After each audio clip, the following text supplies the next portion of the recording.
Most scalping books don't fail because they're wrong. They fail because they start in the wrong place.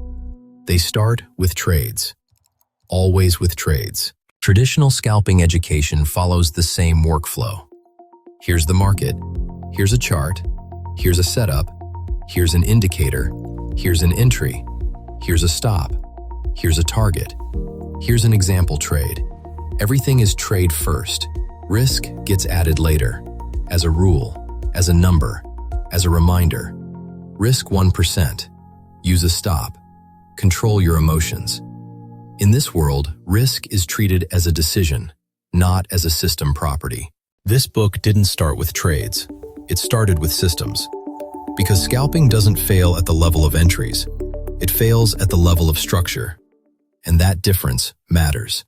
Most traditional writers teach behavior, discipline, mindset, psychology, confidence.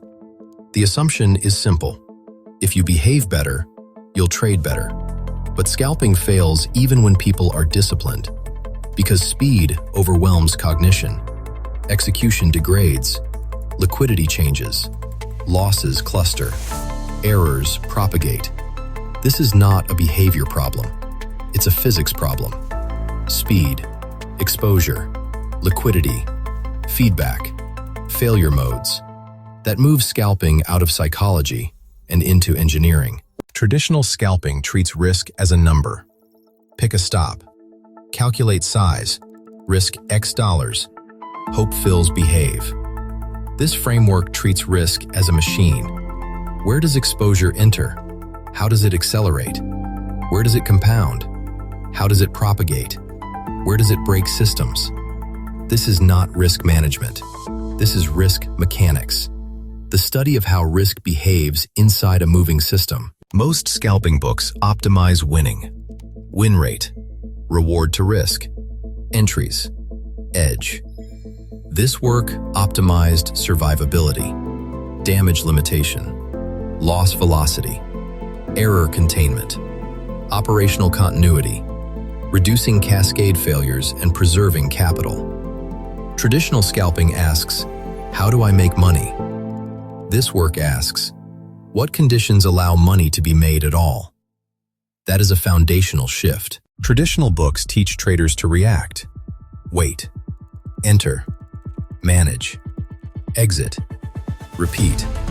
This framework teaches traders to architect, design risk envelopes, define system tolerance, engineer exposure limits, build failure stops, create operating states, then, and only then, allow trades.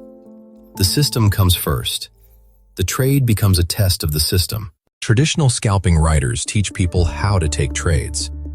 This work teaches people how to build something that can survive taking trades. Because setups change, markets change, edges decay, indicators fail, but speed still compresses error, liquidity still disappears, exposure still compounds, systems still fail, survivability still decides outcomes. This book is about the layer that never changes. The real innovation wasn't a new technique. It was a new starting point. Not, how do I scalp? But, what must exist for scalping to be possible? That is engineering. That is mechanics. And that is why this work is not just a book. It is a new discipline layer, a new foundation for practice.